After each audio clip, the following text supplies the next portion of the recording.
Je vous salue Marie, pleine de grâce, le Seigneur est avec vous.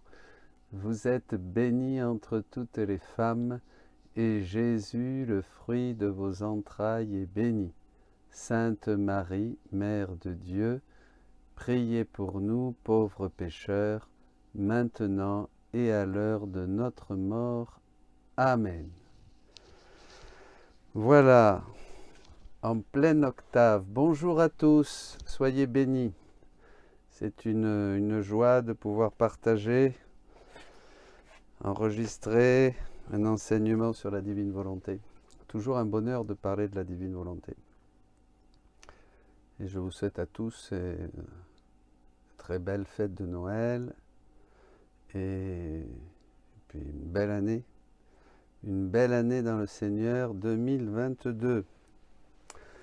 Donc, j'ai voulu faire un enseignement en méditant dans les cours que nous avons avec le docteur Tomasini, une réflexion qui m'a paru importante et que je crois qu'il est bon de partager parce que ça tombe bien, c'est le temps de l'Avent que nous avons vécu et maintenant nous entrons dans le temps de Noël. Voilà, on est dans le temps de Noël. On était dans le temps de l'Avent, maintenant on est dans le temps de Noël. Mais on est quand même, on est dans un avant, hein, quand on est dans la divine volonté. Et on va voir. Alors, c'est un peu notre méditation aujourd'hui. Alors, on va commencer. Donc, on termine le temps de l'Avent et nous entrons dans le temps de Noël. Nous célébrons, là, durant toute cette octave, dans la joie, la nativité de Jésus. Nous commémorons et nous célébrons cette venue historique de Jésus il y a 2000 ans, dans notre temps, sur notre terre. Voilà. Nous avons à l'esprit que le Verbe éternel a pris chair pour sauver l'homme. Ça, c'est ce qu'on a toujours eu présent à l'esprit. Donc la cause et la raison de l'incarnation, c'est à cause de la conséquence du péché, de la désobéissance d'Adam. C'est parce qu'Adam a désobéi, Adam a péché, nous avons tous hérité des conséquences du péché, et donc Jésus naît à Noël pour nous sauver. En fait, cette idée est assez éloignée de la réalité. Saint Paul nous dit clairement que le Verbe incarné, Jésus, existe de toute éternité dans l'acte unique de Dieu, c'est-à-dire dans le vouloir divin. Voilà. Déjà, ayons ça à l'esprit. Jésus vient dans le temps, mais le premier-né de toute créature, en lui tout a été fait, pour lui, par lui, en lui. Donc le Verbe de Dieu, hein, et en Dieu, dans l'acte unique et éternel de Dieu, le Verbe incarné même existe de toute éternité. Nous vivons dans le temps des choses qui sont dans l'éternité. Comme nous ne pouvons pas comprendre, embrasser tout l'acte unique et éternel de Dieu, nous vivons dans le temps. Tout ce qui est dans le temps existe dans l'éternité. Bon, voilà, je ferme la parenthèse. Si les choses sont ainsi, donc nous devons chercher la véritable cause de l'incarnation, qui en fait n'est pas le salut du genre humain, ou pas seulement, peut-être au début, oui, dans autre chose.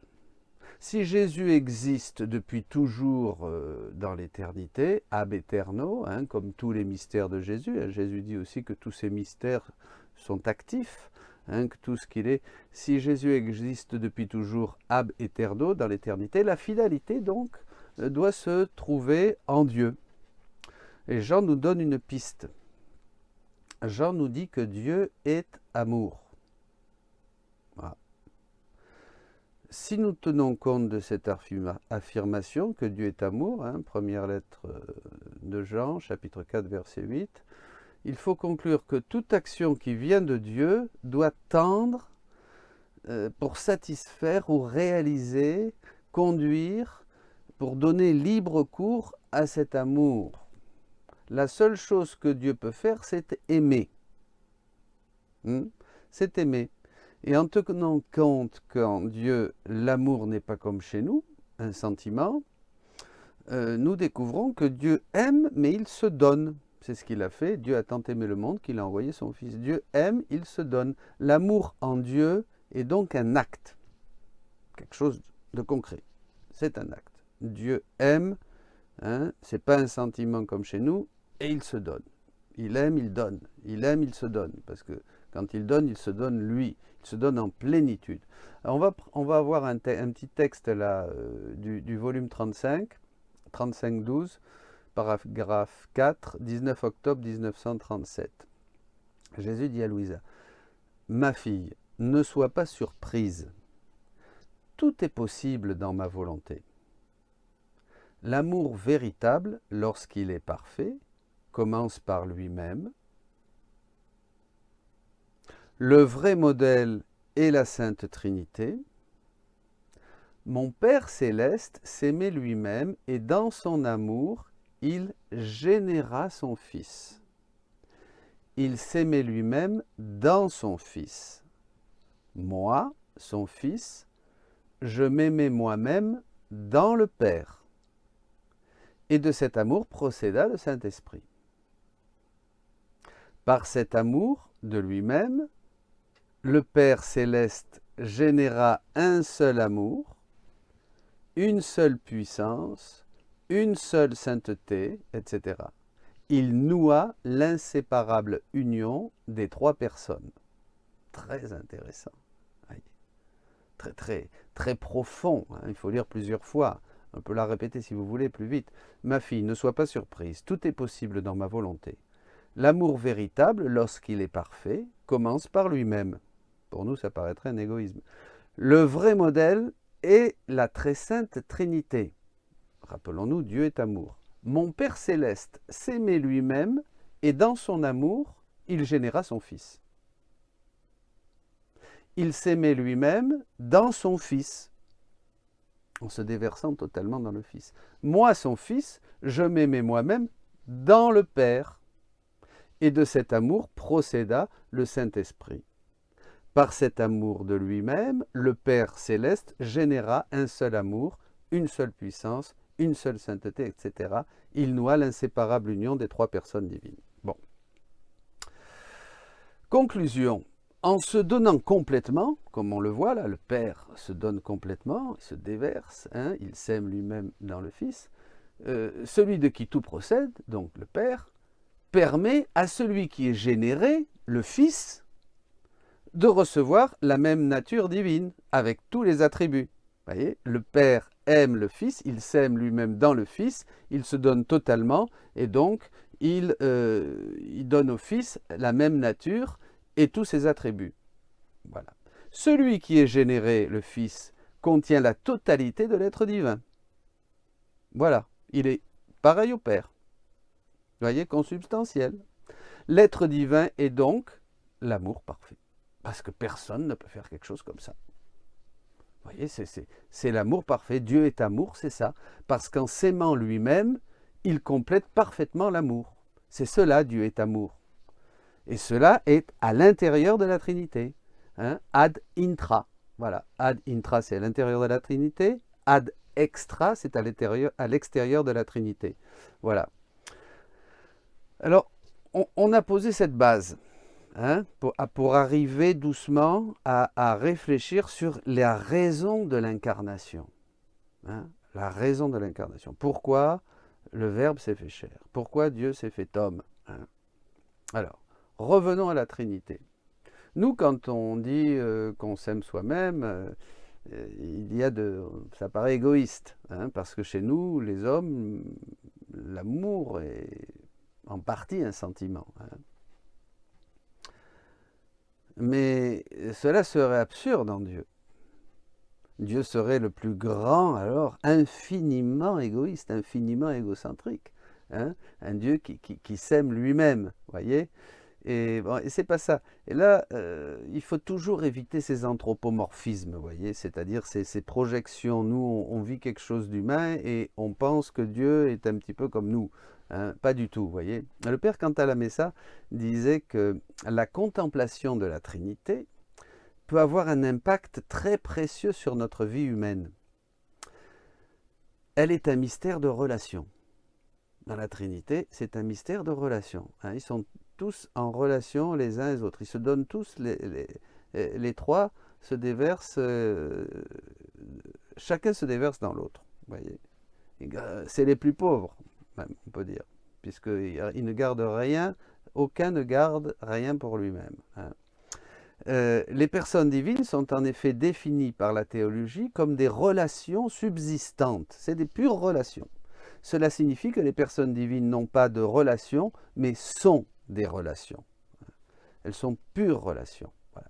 Bon, ben voilà, je voulais préciser ça. Mais si on regarde, si on contemple cet amour en acte, vous vous rappelez, Dieu est amour, donc il est toujours en acte de se donner, il se donne. Dans l'acte de se donner, on voit le Père qui se donne lui-même dans le Fils, qui se déverse tout entier dans le Fils.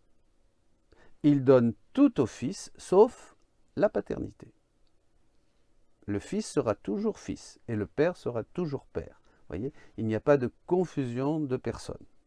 Un seul Dieu, trois personnes, distinctes. Hein. Chacune même aura une mission. Hein.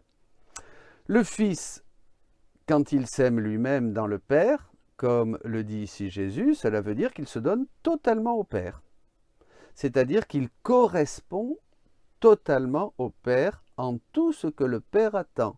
Le Père s'aime dans le Fils, voyez, il donne tout au Fils, tout ce qu'il est, sa nature, ses attributs. Le Fils reçoit tout et correspond parfaitement au Père. Personne ne peut aimer le Père comme le Fils. Hein. Et de là procède la troisième personne de la Trinité. Hein, ouais. Donc trois relations subsistantes. Hein, en théologie, on dira ça. Bon. Donc, tout ce mouvement, hein, attention, dans Dieu, il n'y a pas de mouvement, hein, mais on est obligé d'utiliser des mots hein, pour essayer de comprendre quelque chose. Hein, Dieu est au-delà de tout. Tout ce mouvement se trouve ad intra, vous vous rappelez, dans la Trinité. Et avec lui, ce mouvement, il y a tous les autres mouvements qui sont à l'intérieur de la Trinité. On peut dire que l'amour est constitutif de l'être divin. Hein, Dieu est amour. Maintenant, considérons que cette impulsion à aimer, à se donner, continue. Mais plus à l'intérieur de la Trinité, mais au dehors. Saint Thomas disait que le bien est diffusif. Il se donne. Donc, parce qu'il faut bien expliquer, je me pose la question, alors vous la posez aussi, comment il existe ce monde créé, vous voyez, ben, la nature, tout ce qu'il y a à l'extérieur, vous voyez, même les anges, hein, bien sûr, même nous, bien sûr. Donc Dieu a besoin d'aimer. C'est une nécessité pour Dieu, qui est amour, de toujours aimer, toujours aimer. Alors à l'intérieur de la Trinité, c'est complet, c'est parfait, on va le voir, hein, mais Dieu a donc besoin d'un être. S'il veut étendre son amour en dehors de la Trinité, il a besoin d'un être ad extra, en dehors de la Trinité, afin de pouvoir transmettre ce règne d'amour. Que ce règne d'amour ne soit pas seulement à l'intérieur de la Trinité, mais maintenant à l'extérieur, hein, à l'extérieur de lui. Car il y a une citation de Jésus, et c'est à propos de la Vierge Marie, je vais lire le passage, il dit que « car un bien ne peut être complet s'il n'est pas possédé à l'intérieur et à l'extérieur ». À l'intérieur, soit dans la Trinité, oui, mais il faut que ce bien soit aussi possédé à l'extérieur. Hein. Et Jésus dit ça à propos de la Vierge Marie, dans le volume 35, au 8 décembre 1937. Maintenant, écoute une autre surprise. Dès qu'elle a été conçue, la Vierge Marie, elle a commencé sa course, et nous l'avons aimée d'un amour infini. Ne pas l'aimer aurait été pour nous le plus grand des martyrs. Donc, comme elle courait pour trouver à l'extérieur d'elle notre vie, qu'elle possédait à l'intérieur, Marie avait la divine volonté en elle, donc en plénitude, mais elle courait à l'extérieur pour la chercher dans tout le reste du monde créé, puisque la divine volonté est partout, hein, créatrice, conservatrice, nourricière, elle nourrit. Hein, car un bien n'est jamais complet s'il n'est pas possédé à l'intérieur et à l'extérieur. Voyez. Ainsi comme elle courait, elle a été conçue dans le ciel, dans les sphères célestes et les étoiles. ont fait sa couronne et l'ont louée et acclamée comme leur reine. Hein. Vous voyez, elle rejoignait dans tous les éléments créés, dans toute la création, la Vierge Marie rejoignait la divine volonté qu'elle avait déjà en elle. Hein. Voilà. Donc voilà, un bien ne peut être parfait s'il n'est pas intérieur et extérieur, s'il n'est pas possédé à l'intérieur et à l'extérieur. Alors, pour mener à bien ce projet en dehors de la Trinité, puisque bon, le monde est créé et vous et moi, nous existons, Dieu avait besoin d'un être qui pouvait recevoir la totalité de son amour. Et ça, c'était ni vous ni moi. Et en même temps, qui serait capable de correspondre parfaitement en aimant avec la même mesure dont il a été aimé. Rappelez-vous que Dieu fait d'abord les choses avec une personne et après, il partage, hein, dit Jésus. Nous sommes d'accord qu'aucun être créé ne pouvait satisfaire ce besoin de Dieu, ne pouvait satisfaire cette nécessité d'amour. Hein. Un être créé ne peut pas remplir ses exigences, sinon ça serait un être divin. Mais s'il est créé, c'est pas possible, il est autre chose que Dieu, car il est créé, fini, et totalement incapable de recevoir l'infini de Dieu. Donc là, il y a un souci, voyez. Alors, qui? Qui? Posez-vous la question. Eh bien, Jésus. Jésus. C'est pour cette raison que le Verbe s'est fait chair d'abord. Voyez. Voilà la vraie raison de l'incarnation. Hein? L'humanité du Verbe, fortifiée par sa divinité, est capable non seulement, hein, l'humanité du Verbe, bien sûr avec toute la divine volonté, hein, tout ce qu'il est, toute sa personne, non seulement est capable de recevoir la totalité de l'amour divin, comme de correspondre aussi avec le même amour. Quand l'humanité du Verbe découvre sa mission, cette finalité, et voit qu'il doit réaliser et compléter cet amour de Dieu en dehors de la Trinité, ad extra, il va demander à l'être suprême une compagnie. Parce que lui aussi a besoin d'aimer. Ad extra. Il va demander à l'homme, à Dieu, à l'être suprême, une compagnie, mais une compagnie de même nature que lui. Une compagnie qui est une nature humaine et divine et forme une seule et même personne afin de pouvoir partager tout ce qu'il contient. Jésus va dire cela à Louisa et dans le volume 12, 123, le 24 janvier 1920, on va lire. Ma fille, si tu savais comme je désire, je soupire, j'aime la compagnie de la créature. À tel point que si lorsque j'ai créé l'homme, j'ai dit « il n'est pas bon que l'homme soit seul », faisons une autre créature pour lui ressembler et lui tenir compagnie, afin que l'un fasse les délices de l'autre, ces mêmes mots, avant de créer l'homme, je les ai dit à mon amour. Avant de créer l'homme, j'ai dit à mon amour, je ne veux pas être seul, mais je veux la créature en ma compagnie. Je veux la créer pour me divertir avec elle, pour partager avec elle toutes mes joies. Avec sa compagnie, je me déverserai en amour. C'est pourquoi je l'ai faite à ma ressemblance. Et comme son intelligence pense à moi, elle s'occupe de moi, tenant ainsi compagnie à ma sagesse, et mes pensées tenant compagnie aux siennes. Nous nous divertissons ensemble. Voyez comment le bon Dieu s'amuse avec nous? Quand on pense à lui, eh bien, il pense à nous. Il est content. C'est comme ça, mais ça se faisait, entre guillemets, naturellement, au paradis. Maintenant, il faut la grâce et il faut des efforts. Mais plus on pense à Jésus, pour ça que Jésus dira que si on pense une fois à sa passion, parce que c'est ce qui lui fait le plus plaisir, il nous inonde de son sang. Tout de suite, il nous lave, il nous purifie, il nous aime. Si on pense 2 fois, il le fait 2 fois. Si on pense 3 fois, il le fait 3 fois. Si on pense 4 fois, et ainsi de suite. Si on pense 1000 fois à sa passion par jour, 1000 fois il nous visite et il nous remplit de sa grâce, il nous lave, il nous purifie. Vous voyez, et il nous donne son amour.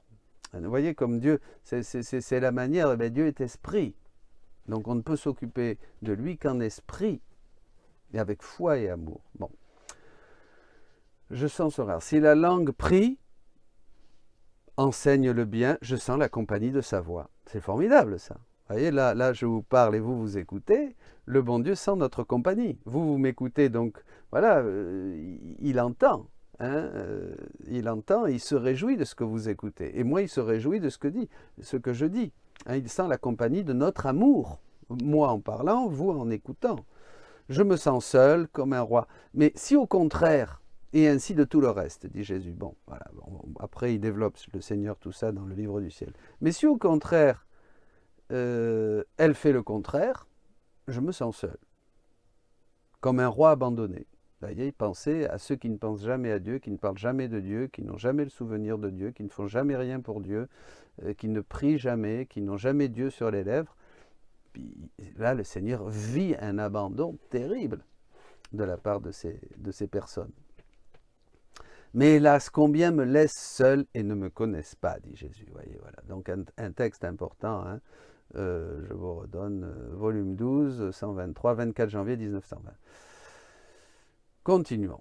Pour que cela soit possible, Dieu nous a donné dès le début, lorsqu'il nous a créés, sa nature divine, parce que quand il nous a créés afin que nous puissions justement jouer avec lui, et lui avec nous. Il nous a donc donné sa nature divine, sa vie et tous ses attributs. C'est cela qu'il a fait en donnant la divine volonté, puisque la divine volonté nous donne tout ça. En nous la partageant, il se charge de mettre tout ce qu'il contient, comme Dieu, dans la créature. En nous donnant sa divine volonté, eh bien, il nous donne tout ça. Voilà, comme ça, on est tranquille. Maintenant, commençons notre méditation. Ça, c'était les bases, mes amis. Hein. Bon, pour voir maintenant aller plus loin. Hein, voilà. Donc, on a ces idées, vous pourrez réécouter, lire les textes, mais ça, c'est très, très important. On va à l'essentiel. Là, nous avons mis les bases. Alors, pourquoi le Verbe s'est fait chair? Voilà. Pourquoi Dieu a envoyé, pourquoi? Pourquoi? Quelle est la raison profonde de l'incarnation? Eh bien, on va voir que c'est la récupération du règne.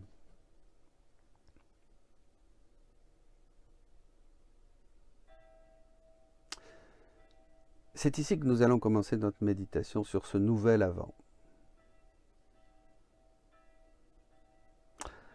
Et ce Noël que nous vivons, où Dieu commence la récupération de son règne maintenant. Nous n'oublions jamais qu'au paradis, le grand perdant, c'est Dieu. Tout ce dont nous avons parlé nous permet de mieux comprendre le plan de Dieu.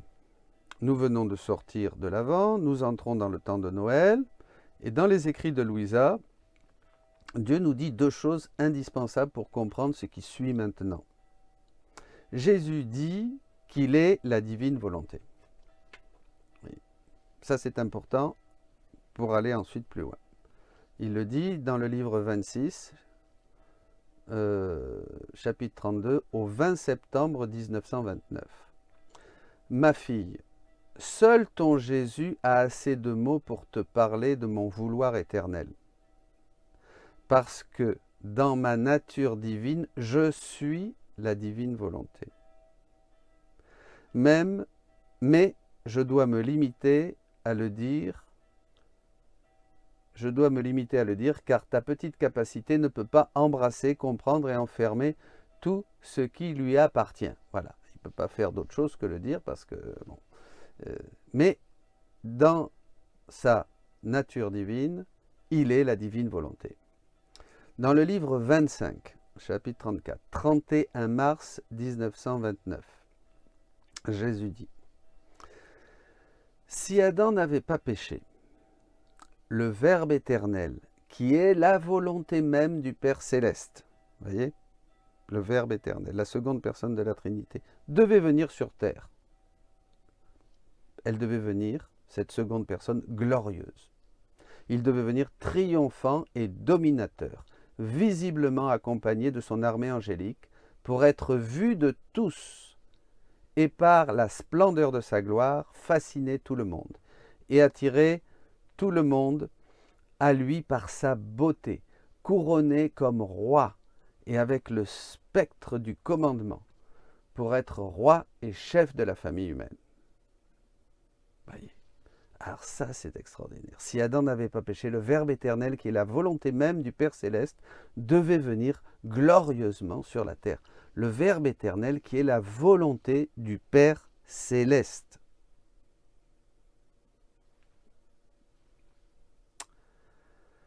La vie de la divine volonté, c'est Jésus.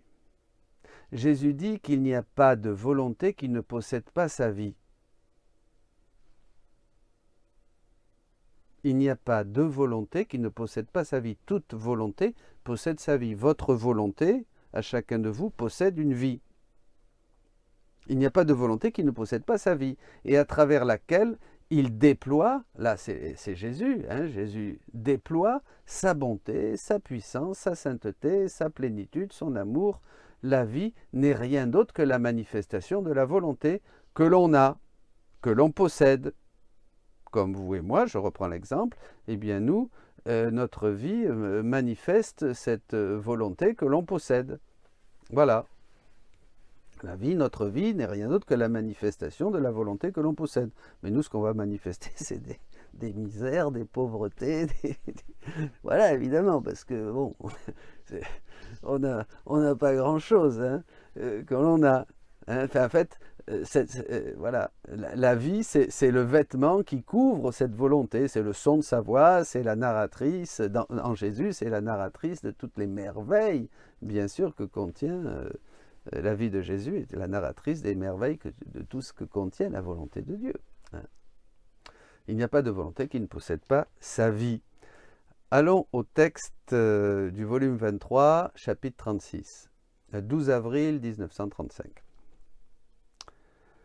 Ainsi, dès que la créature décide avec une volonté ferme de vivre dans la mienne, c'est important ça, ma volonté commence à former sa vie en elle. Il n'y a pas de volonté qui ne possède pas sa vie, grâce à laquelle elle développe sa bonté, sa puissance, sa sainteté, la plénitude de son amour. La vie est la manifestation de la volonté qu'elle possède. C'est le vêtement qui la recouvre, c'est le son de sa voix, c'est la narratrice des merveilles, de son infinitude, de sa puissance. C'est pourquoi ma divine volonté ne se contente pas de faire vivre la créature en elle, le rien dans le tout. Non, non, elle n'est contente que lorsqu'elle enferme le tout dans le rien et y forme sa vie agissante et dominatrice et fait du rien ce qu'elle veut. Ah, ça, c'est le bonheur de Dieu. Lui, il est tout, et il veut s'enfermer dans la petitesse de nos actes, dans la petitesse de la créature. Il veut faire du rien que nous sommes le tout qu'il est. Il veut que le rien soit complètement fondu dans le tout. Voyez, c'est ça. C'est le plan de Dieu. La divine volonté veut se mettre dans la créature pour que la créature lui serve de vie. Oh, que c'est beau ça, mes amis. Mais que c'est merveilleux. Ça, c'est extraordinaire. Il veut que la créature lui serve de vie, de mouvement, que la créature lui prête tout ce qu'elle est afin de développer ce que lui possède. La divine volonté veut développer ce qu'elle possède, c'est-à-dire sa vie, mais dans la créature. On va à un texte là, du volume 35, au 20 septembre 1937. Volume 35, 20 septembre 1937. Écoute ma fille, une autre grande surprise sur l'intensité de notre amour et l'étendue de notre désir d'amour. Notre être suprême aime tant la créature que nous allons même jusqu'à l'excès de l'imiter. Nous nous faisons tout petits pour nous enfermer en elle. Nous voulons marcher avec ses pieds, travailler avec ses mains, parler avec sa bouche, regarder avec ses yeux, penser avec son intelligence, et palpiter et aimer dans son cœur. Afin de faire tout ce que fait la créature et de la manière dont elle le fait. Nous voulons avoir des pieds, des mains, une bouche, des yeux et un cœur comme la créature. Et nous le lui demandons comme si nous n'en étions pas les propriétaires absolus.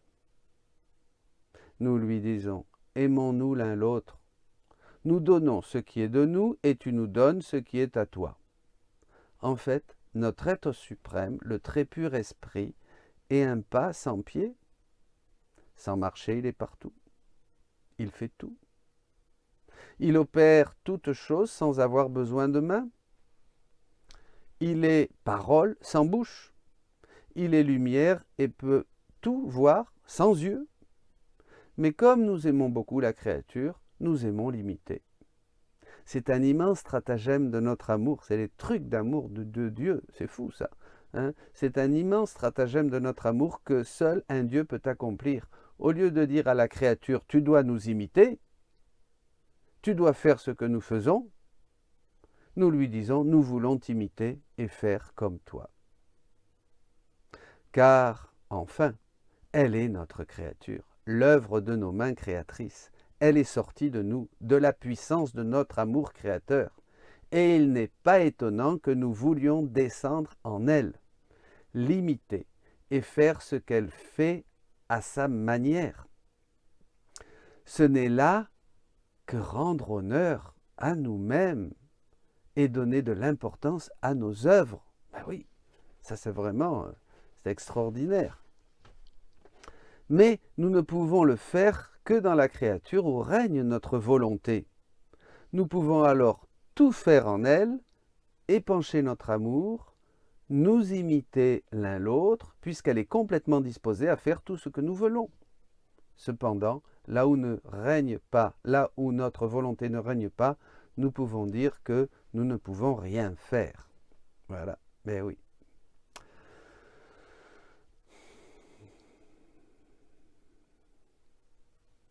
C'est pourquoi lorsque je te parle de ma volonté, c'est ton Jésus qui te parle. Car je suis sa vie, sa voix, son représentant, le narrateur de mon fiat qui se cache en moi. Voyez ?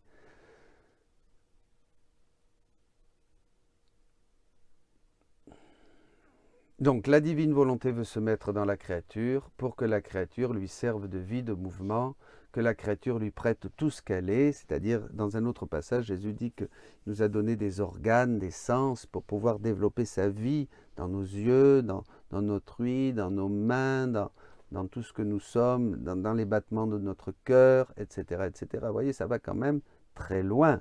Et tout ça, c'est le fruit de la grâce, bien sûr, c'est le fruit de la rédemption, c'est le fruit des sacrements, du baptême qui nous fait déjà enfants de Dieu, nous le sommes.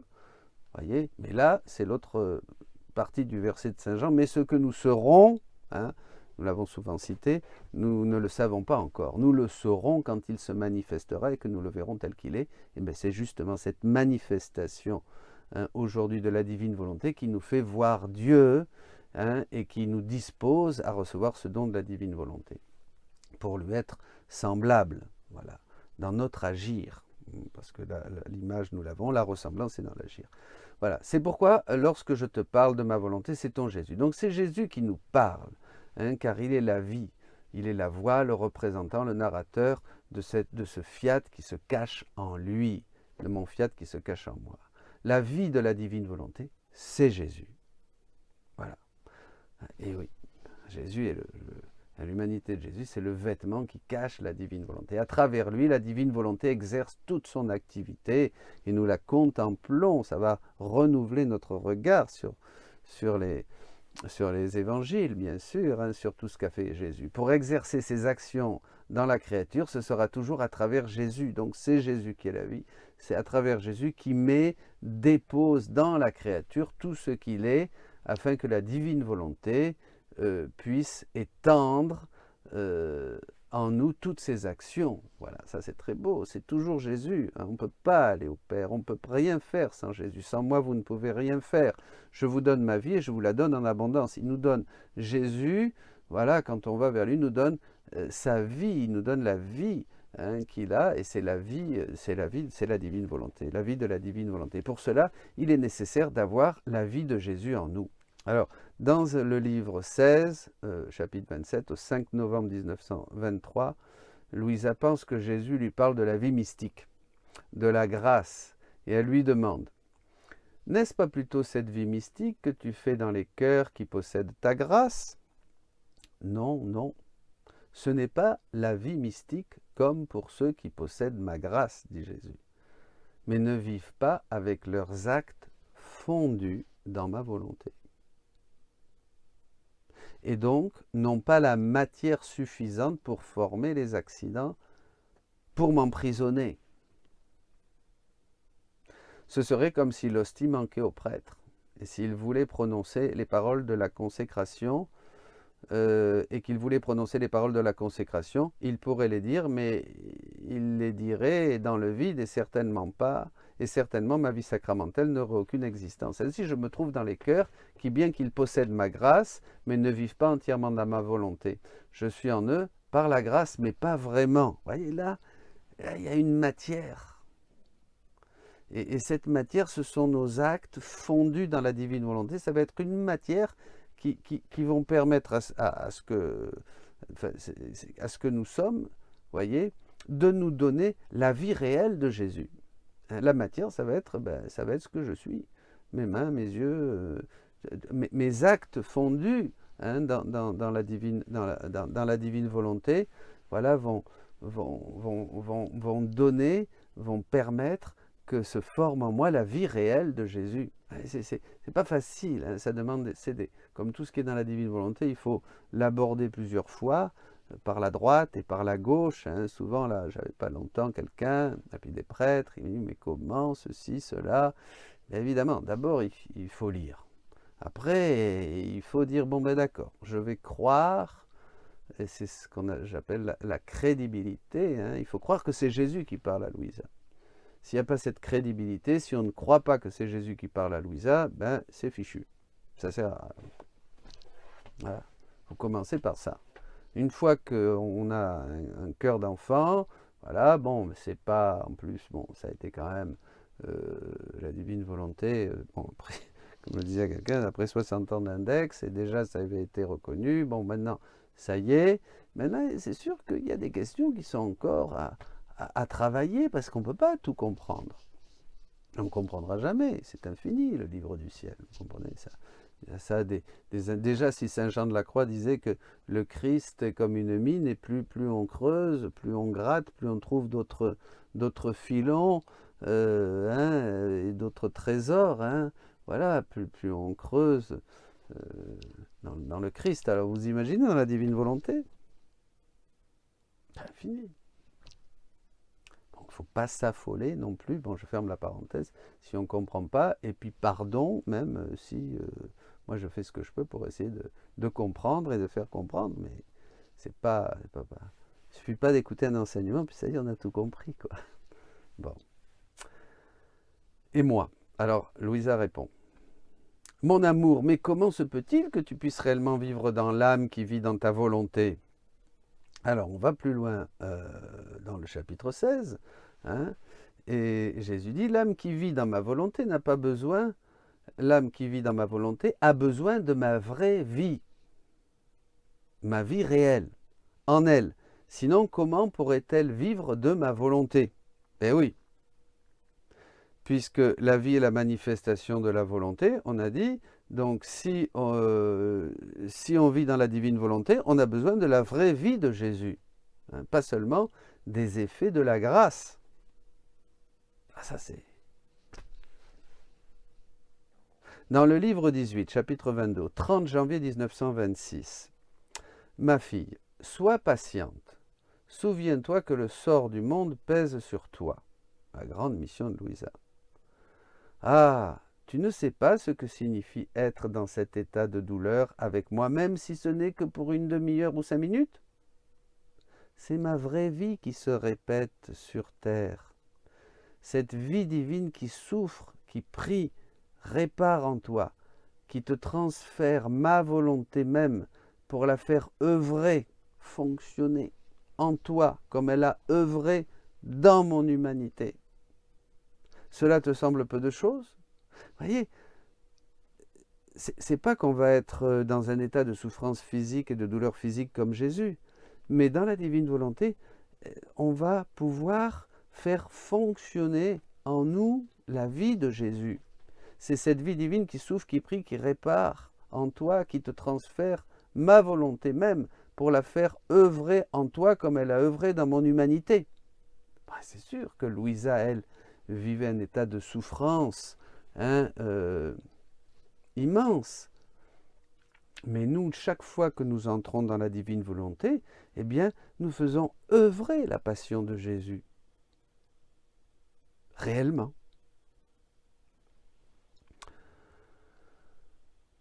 Avec ces textes, je pense qu'il est clair, et c'est ça qu'on voulait voir là, que Jésus est la divine volonté. Le Verbe éternel est la divine volonté. Que Jésus est la vie de la divine volonté. Qu'il nous faut la vie de Jésus pour vivre dans la divine volonté.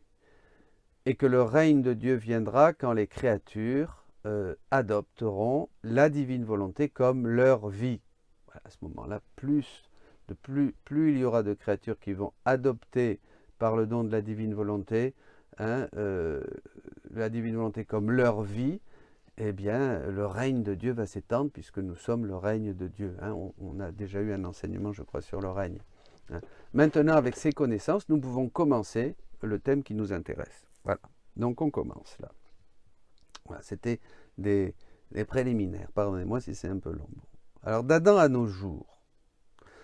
Adam, le premier être créé, avait pour finalité de donner naissance et d'instaurer en lui le règne de la divine volonté. Et donc, étant immaculé, il possédait les dons préternaturels et surnaturels. Il avait en lui la vie divine et la volonté divine, opérante. En suivant ce qui est dit dans les textes précédents, vivant dans la divine volonté, donc Jésus était en Adam. Ben oui. Car il n'y a pas de vie dans la divine volonté sans Jésus. Je suis la vie. Je suis la résurrection et la vie. En lui était la vie. Vous vous rappelez le prologue de Saint Jean? Très important ça. Très important parce qu'on fait des liens et puis ça se met en place dans notre tête. Donc là, on peut dire, vous voyez, et c'est là ce Jésus qui visitait Adam comme un père. D'ailleurs, Jésus, dans un passage de Louisa, dit qu'il est moi le Père Céleste, quelque chose comme ça. C'est la première fois que Jésus était sur la terre, là. La première fois que la divine volonté avait un commencement dans la création et dans le temps. Quand Dieu insuffla sa vie, c'est Jésus, c'est la vie, c'est la divine volonté, c'est Dieu qui se mit dans l'homme. Et la divine volonté a eu un commencement dans la création et dans le temps. Cette venue a été préparée par la très sainte Trinité, ça a été un avant de toute éternité, si on peut dire, bon, voilà, qui s'est concrétisé dans le temps par la venue du premier homme, Adam. Voilà. Pur reflet de Dieu. Extraordinaire. Voilà, Adam, oui, un petit Dieu, pardon, bien plus encore, d'ailleurs il le dit dans un texte, un petit Dieu. Alors nous savons ce qui s'est passé par la suite, la volonté divine et la vie divine ont été rejetées du paradis, Adam aussi a été expulsé, le drame, pourquoi, nous dit la Bible, Adam a été expulsé pour que l'homme n'étende pas la main et mange de l'arbre de la vie et vive pour toujours. Je vais citer le passage. Voilà que l'homme est devenu comme l'un de nous, par la connaissance du bien et du mal. Maintenant, ne permettons pas qu'il avance la main, qu'il cueille aussi le fruit de l'arbre de vie, qu'il en mange et qu'il vive éternellement. Genèse 3, 22. Nous savons quel est cet arbre de vie. C'est Jésus. Il ne faut pas qu'il en mange. Celui qui mange ma chair et boit mon sang vivra pour toujours. Celui qui n'en mange pas n'aura pas la vie. Donc c'est Jésus, parce que dans le Nouveau Testament, si Jésus dit ici, il ne faut pas compliquer les choses, ce n'est pas une autre vie, non. C'est manger, c'est Jésus ce fruit, voyez, mais il est ici, il est en Adam. Hein. En Adam, il y a les deux arbres, évidemment. Hein. Ici se termine la première incursion, la première venue de la divine volonté dans le monde. C'est la première fois que Jésus vient dans le monde, voyez. Moi, je trouve, c'est lumineux, c'est lumineux. La divine volonté a été dans ce monde, et ici pour la première fois. La divine volonté est née dans le monde, elle est née en Adam. Jésus, la vie même de la divine volonté, naît en ce monde, en Adam. Quand Dieu insuffle en Adam son haleine de vie, il se met en lui, à travers Jésus, pour lui donner la vie. D'accord? Donc il eut cette première naissance, et nous savons comment cela s'est passé et comment cela s'est terminé. Alors, il y a une note que j'ai mise. Voilà. Ben oui, là, dans ces temps de Noël, nous méditons la fuite en Égypte, Jésus compare dans les livres du ciel le rejet de la divine volonté avec la fuite en Égypte, où il a dû aussi rejeter par les siens, hein, il a dû fuir en Égypte dans une terre étrangère. Bon, on ne va pas passer à ce passage qui est très très riche d'enseignements. Donc une première naissance.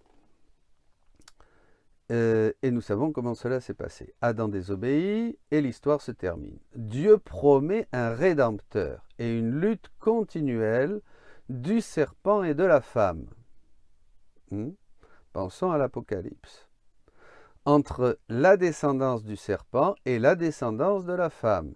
Une lutte jusqu'à la fin des temps, où le serpent sera vaincu par la femme et sa descendance. Voilà. Des milliers d'années vont passer, et nous connaissons l'histoire du peuple élu. Durant ce temps, Dieu va préparer l'humanité lentement à la naissance de Jésus le Rédempteur. Vous voyez, première venue de Jésus, l'histoire tourne mal.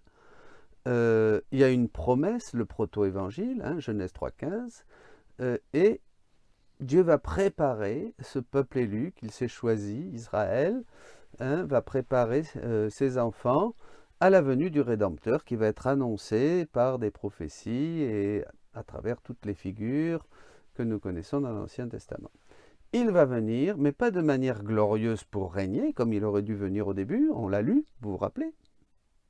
Si l'homme n'avait pas péché, il serait venu glorieux pour régner, visiblement avec tous ces anges, d'une beauté fascinante, vous voyez, qui nous auraient tous attirés à lui, ça aurait été merveilleux, mais bon, non, le plan ne s'est pas passé comme ça, c'est un plan B, on peut dire. Il n'est pas venu glorieusement pour régner, mais humblement, dans la nuit de Noël, pour rétablir, pour commencer à rétablir ce règne perdu. Sauver d'abord l'homme du péché, hein, et se soumettre volontairement aux souffrances de sa vie et de sa passion, voilà, mais ce n'est pas tout. Cette naissance de Jésus dans la chair et dans notre monde, dira-t-il, eh bien, qu'est-ce qui se passe là, la nuit de Noël? Enfin, déjà dès le sein de la Vierge Marie, hein, mais c'est la renaissance de la divine volonté dans le monde. C'est la deuxième venue. La renaissance de la divine volonté, c'est la seconde fois que la divine volonté, Jésus, faisait son apparition en ce monde, dans une créature. Cela, voilà, ça a été un avant, là, qui a duré des siècles, jusqu'à Bethléem. Une grande préparation de toute la famille humaine pour arriver à cette venue de Jésus dans notre monde. Et c'est ce que nous célébrons à Noël. Nous célébrons cette seconde venue de Jésus, qui vient pour récupérer le règne. Parce que le grand perdant, c'est lui. Dans le livre 27, chapitre 24, 25 décembre 1929, Jésus dit « Ma fille, ma naissance dans le temps a été la renaissance de ma divine volonté dans mon humanité. Et comme elle renaissait en moi, elle portait la joyeuse nouvelle de sa naissance dans les générations humaines. Mais évidemment, il se faisait homme. Il allait nous donner ce trésor quand nous serions prêts à le recevoir. Il va falloir encore attendre. Donc ici encore une affirmation de cette renaissance de la divine volonté, dit Jésus. Maintenant, nous savons tout ce qu'a fait Jésus. Il a fait une œuvre complète, il a sauvé l'homme, mais aussi il l'a refait complètement. Il l'a préparé, il lui a donné les bases pour cette troisième venue de la divine volonté. Maintenant, on va voir. Mais maintenant, sortant, naissant d'une créature issue du péché originel. Ah là, c'est extraordinaire. Il est né dans le monde, c'était la deuxième venue, mais là, Jésus va vouloir naître d'une créature issue du péché originel. Vous voyez, c'est pour cette raison qu'il fallait d'abord le salut et la rédemption, et ensuite faire que l'homme se prépare à cette troisième venue de Jésus, afin de rétablir le règne sur la terre, le règne du royaume de la divine volonté. Et là, on va voir, ça va être Louisa. C'est la troisième venue. C'est la troisième œuvre de Dieu. Voyez. Jésus ensuite termine sa vie historique dans notre monde. Il nous laisse les sacrements, la parole de Dieu, les sacrements, sa grâce, les dons, tous les enseignements des évangiles, tous les conseils évangéliques, et le commandement de nous aimer les uns les autres comme il nous a aimés, que ça nous ne réaliserons en plénitude que dans la divine volonté, et il nous demande de demander le règne. Voilà, c'est la seule prière. Et quel règne? Le règne du fiat voluntas tua, le règne de la divine volonté sur la terre comme au ciel. Et c'est ce que nous demandons dans le Notre Père. Ce règne du « que ta volonté soit faite sur la terre comme au ciel ». Dans les textes, c'est « que ta volonté soit faite comme au ciel sur la terre ». Il vaut mieux commencer par le ciel, évidemment. Jésus nous avait prévenu qu'il avait encore des choses à nous dire. Alors, il y en a qui vont dire, oui, mais attendez, la parole, juste l'évangile. Ben oui, juste l'évangile. Juste l'évangile. L'évangile qui dit, j'ai encore beaucoup de choses à vous dire, mais vous ne pouvez pas les porter pour le moment. Donc il fallait croire, et il faut croire que Jésus a encore des choses à nous dire. Si on reste absolument fermé, par exemple, comme nos frères séparés, nos frères protestants séparés, fermés juste sur la parole de Dieu, bon, on ne va pas aller très loin, parce que Jésus, d'ailleurs, il le dit, qu'à l'époque, quand il est venu sur terre, il ne pouvait pas dire grand-chose, parce que le peuple n'était pas prêt, donc il a dit, puis il a employé des choses assez simples, des comparaisons, la vigne, les blés, le médecin, le juge, et tout ça, pour que ça soit accessible. Et il dit, mais maintenant, dans l'évangile du royaume de ma divine volonté, parce que ça aussi, c'est ce que dit Jésus, je vous donne des enseignements beaucoup plus élevés. Ben oui, parce qu'on approche de la fin des temps et il veut nous révéler, nous faire connaître toutes ces choses. Parce que la connaissance, c'est ça, c'est la vie éternelle. La vie éternelle, c'est qu'ils te connaissent, toi. Donc, ils se révèlent. J'ai beaucoup de choses encore à vous révéler. Entre autres, que le règne n'est pas encore instauré. Voyez? Que le règne de la divine volonté n'est pas encore instauré. Saint Jean lui-même nous le dit, que l'homme ne connaît pas encore, tout ce que la divinité a préparé pour lui. Alors ça, c'est très important. En fait, au sujet de ces choses, le catéchisme de l'Église catholique, au numéro 460, nous en parle en citant saint Athanase et saint Thomas. Il dit, le Verbe s'est fait chair pour nous rendre participants de la nature divine. 2 Pierre 1,4. Car telle est la raison pour laquelle le Verbe s'est fait homme. Et le Fils de Dieu, le Fils de l'homme, c'est pour que l'homme, en entrant en communion avec le Verbe et en recevant ainsi la filiation divine, devienne fils de Dieu. Saint Irénée. Voilà. Car le Fils de Dieu s'est fait homme pour nous faire Dieu. Saint Athanase. Saint Thomas maintenant. Le Fils unique de Dieu, voulant que nous participions à sa divinité, assuma notre nature afin que lui, fait homme, fit les hommes Dieu. Tout ça, c'est dans le catéchisme de l'Église catholique. Alors, la promesse d'un retour, ben oui. Maintenant, considérons ce retour de Jésus. Il nous a promis de venir Et nous avons pensé que c'était seulement quand il reviendra dans la gloire à la fin du monde. Pour le moment, nous avons la première venue au paradis. Ensuite, nous avons la venue historique de Jésus. Très bien. Moi, j'aime bien aussi penser aux 3 venues de Saint Bernard. Mais enfin bon, hein, cette venue intermédiaire dans les âmes, qui est le début justement de cette venue qui arrive à son maximum, à son apothéose, dans le don de la divine volonté. Bon. Mais Saint Paul nous dit clairement sur ce sujet que Jésus doit venir encore 2 fois après sa naissance à Bethléem. Il le dit dans la première aux Corinthiens, chapitre 15, verset 51. Il dit « C'est un mystère que je vous annonce. Nous ne mourrons pas tous, mais nous serons tous transformés. En un instant, en un clin d'œil, au son de la trompette finale, car elle sonnera la trompette, et les morts ressusciteront incorruptibles. » Et ensuite, dans la première aux Thessaloniciens, chapitre 4, il dit « Frères, nous ne voulons pas vous laisser dans l'ignorance au sujet de ceux qui se sont endormis dans la mort. Il ne faut pas que vous soyez abattus comme les autres, qui n'ont pas d'espérance. Jésus, nous le croyons, est mort et ressuscité. De même, nous le croyons aussi, ceux qui se sont endormis, Dieu, par Jésus, les emmènera. Car sur la parole du Seigneur, nous vous déclarons ici, nous les vivants, nous qui sommes encore là, pour la venue du Seigneur, nous ne devancerons pas ceux qui se sont endormis. Au signal donné par la voix de l'archange et par la trompette divine, le Seigneur lui-même descendra du ciel, et ceux qui sont morts dans le Christ ressusciteront d'abord.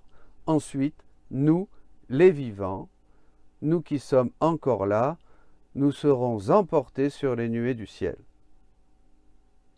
En même temps que à la rencontre du Seigneur. Ainsi, nous serons pour toujours avec le Seigneur. Dans ce texte, il parle des vivants qui sont encore là et seront emportés sur les nuées du ciel. Et en même temps que les morts, qui iront à la rencontre du Seigneur. Il s'agit de la venue du règne, qui doit venir avec Louisa, et qui serait donc la 3e venue de Jésus.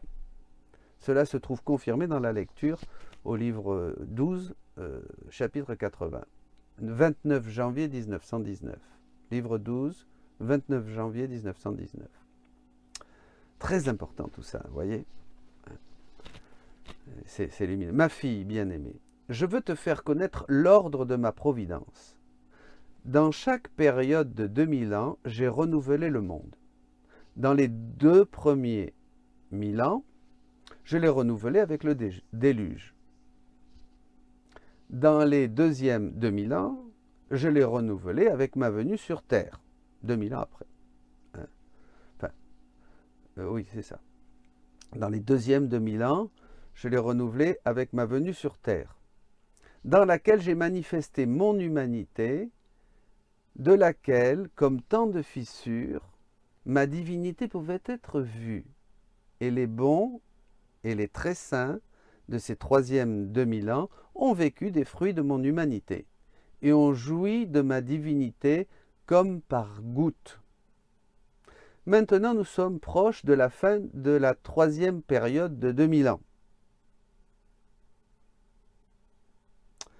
Et il y aura un 3e renouvellement. C'est la raison de la confusion générale. La confusion générale, on peut en parler. Hein. Voilà, on peut en parler. Et il y aura un 3e renouvelant. Et c'est la raison de la confusion générale. Ce n'est rien d'autre que la préparation du 3e renouvellement. Premier renouvellement, le déluge. 2e renouvellement, la naissance de Jésus, historique, à Bethléem. 3e renouvellement maintenant. Et si dans le 2e renouvellement, j'ai manifesté ce que mon humanité a fait et souffert, et très peu ce que la divinité a œuvré, maintenant dans ce 3e renouvellement, après que la terre ait été purgée et que la génération actuelle ait été en grande partie détruite, je serai encore plus magnanime avec les créatures et je réaliserai le renouveau en manifestant ce que ma divinité a fait dans mon humanité. Ce que ma divinité a fait dans mon humanité. Là, après sa naissance à Bethléem, et jusqu'à aujourd'hui, hein, Jésus dit qu'il a montré aux saints comme par fissure ce qu'il y avait à l'intérieur, cette divinité qui était à l'intérieur de son humanité, comme par fissure, hein, ça a un peu de lumière qui a jailli, mais maintenant il va révéler, hein, révéler comment ma volonté divine a œuvré. Je reprends. Je serai encore plus magnanime avec les créatures et je réaliserai le renouveau en manifestant ce que ma divinité a fait dans mon humanité. Comment ma volonté divine a œuvré avec ma volonté humaine. Comment tout a été lié en moi. Comment j'ai tout fait et tout refait. Et même une pensée de chaque créature a été refaite par moi et scellée avec ma volonté divine. Mon amour veut se déverser, veut faire connaître les excès. Voyez, l'amour et la connaissance. Hein, plus on connaît, plus on aime, plus on tombe amoureux. Hein. Mon amour veut se déverser, veut faire connaître les excès que ma divinité a opérés dans mon humanité en faveur des créatures, qui dépassent de loin les excès que mon humanité a opérés à l'extérieur. Il n'y a pas de comparaison. Il n'y a pas de comparaison. C'est immense.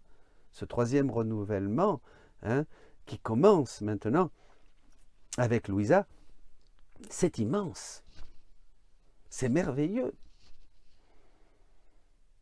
Nous nous trouvons donc, alors où nous en sommes, nous nous trouvons donc dans cette période d'attente de l'apparition de la troisième venue de Jésus dans ce monde. Mais cette fois, c'est pour régner, c'est l'ère de paix dont on parle, etc.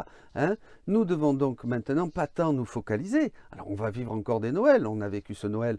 Pas tant nous focaliser ou seulement méditer sur le deuxième avènement historique, qui est merveilleux. Et on a raison de se réjouir et de chanter et de louer le Seigneur, bien sûr.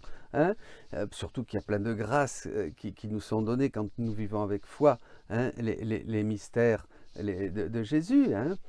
Il y a 2000 ans, hein, on ne va pas seulement méditer sur ce deuxième avènement historique il y a 2000 ans, mais nous préparer à ce troisième avant dans lequel nous entrons depuis Louisa.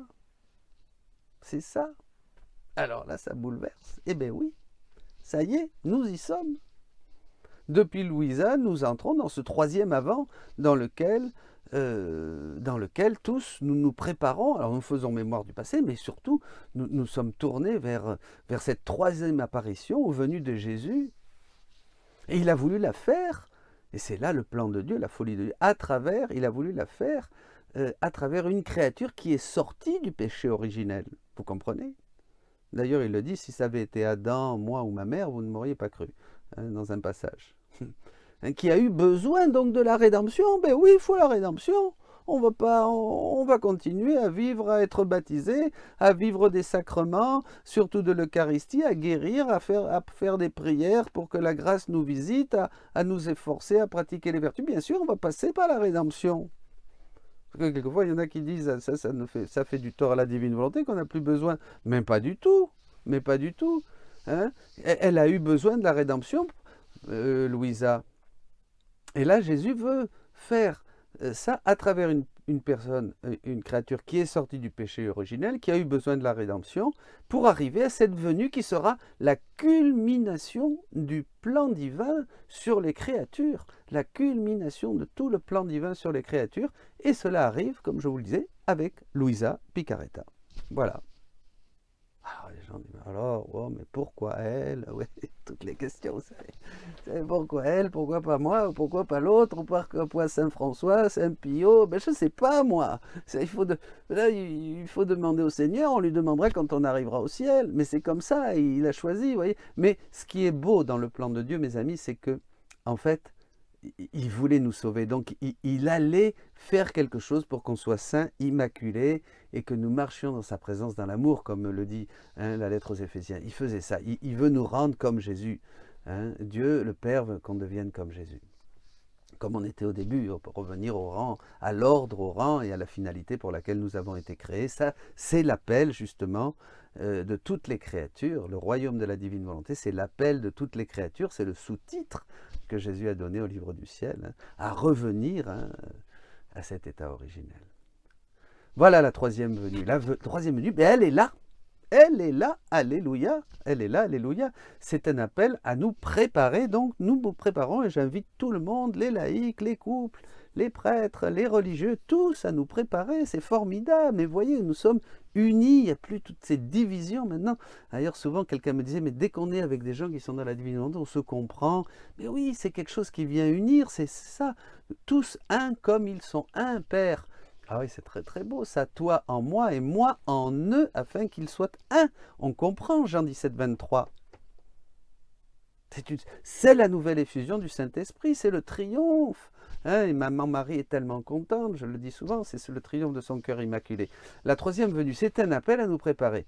Comme nous nous sommes préparés après la deuxième venue de Jésus, en étant proche de lui, en étant vigilant dans la prière, en vivant avec ferveur les sacrements, etc. Nous allons continuer, bien sûr. Maintenant, nous devrions nous préparer dans ce troisième avant avec tout ce que Jésus a donné de connaissance et de grâce à Louisa.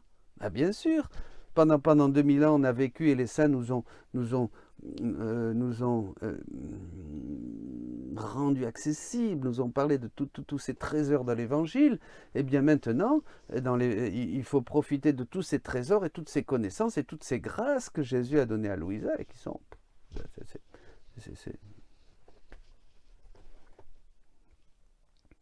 ça n'a pas de mots. Hein. Il ne s'agit plus maintenant de prendre seulement le salut, d'accueillir le salut, mais le règne de la divine volonté. C'est ça que Dieu veut. Le salut était préliminaire, la rédemption était... Jésus dit bien que le royaume de la divine volonté, c'est plus important que la rédemption, puisque la rédemption était une étape pour que nous puissions vraiment entrer dans le règne, dans le royaume de la divine volonté. Bon, alors maintenant, à partir de Louisa, il y aura beaucoup de naissances, et c'est ça qui est très beau, hein. Maintenant c'est nous qui allons naître, mais ce sont des naissances de créatures dans la divine volonté, hein. Pas de la divine volonté dans la créature, car la troisième naissance de la divine volonté, elle s'est faite en Louisa, ça y est, c'est la première née, hein, la nouvelle née, la première née. Hein. Maintenant, en prenant nous de ce qui a été donné à Louisa, voyez, hein, cette petite créature qui vient du péché originel, c'est nous qui allons renaître dans la divine volonté. Donc cet avant auquel nous nous préparons, c'est l'avant de notre renaissance dans la divine volonté. Voilà, ça y est, on arrive au retour. Nous allons renaître, nous sommes ceux qui prennent le chemin du point d'origine. Voilà, et Jésus nous l'explique au livre 26, chapitre 30, au 8 septembre 1929. Maintenant, ma fille, celui qui vit dans ma divine volonté renouvelle sa naissance et duplique les renaissances à toutes les générations humaines. Oh, c'est très riche, hein, évidemment. Ma volonté suprême, quand elle vit dans un cœur et y étend la plénitude de sa lumière interminable, concentre tout et tout le monde, fait tout, renouvelle tout, donne à nouveau tout, ce que pendant des siècles et des siècles, elle n'a pas pu donner à travers les autres créatures. C'est-à-dire que vous tous, nous tous qui décidons d'accueillir la divine volonté dans notre cœur, nous naissons dans la divine volonté, nous renouvelons, nous avons cette naissance dans la divine volonté et nous entrons dans ce tout pour donner le tout. Et enfin Dieu, c'est le comble du bonheur pour Dieu parce que elle n'a pas pu, cette divine volonté qui était en exil depuis le péché originel, hein, n'a pas pu donner tout ce qu'elle voulait donner. Et maintenant, elle va donner tout cela à travers chacun de nous, puisqu'en naissant dans la divine volonté, nous allons pouvoir donner tout ce que nous recevons, hein, de manière divine. On peut l'appeler donc l'aube du jour, l'aube qui appelle le soleil qui réjouit toute la terre, illumine, la réchauffe, et avec ses ailes de lumière, plus qu'une tendre mère embrasse tout, féconde tout, et avec son baiser de lumière donne les plus belles couleurs aux fleurs, la douceur la plus exquise aux fruits, la maturité à toutes les plantes. Oh, si ma divine volonté régnait au milieu des créatures, combien de prodiges ne ferait-elle pas au milieu d'elles? Sois donc attentive, chaque chose que tu fais dans mon divin fiat est une renaissance que tu fais en elle. Chaque acte que nous faisons dans la divine volonté, chaque acte, nous renaissons et tout nous est donné dans cette naissance. Oh mon Dieu, que c'est grand.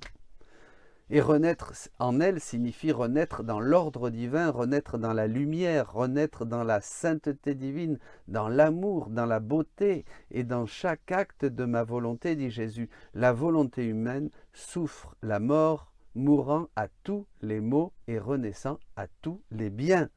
C'est là où vraiment la volonté humaine est complètement mise à mort pour que s'établisse en nous le règne de la divine volonté et à travers nous.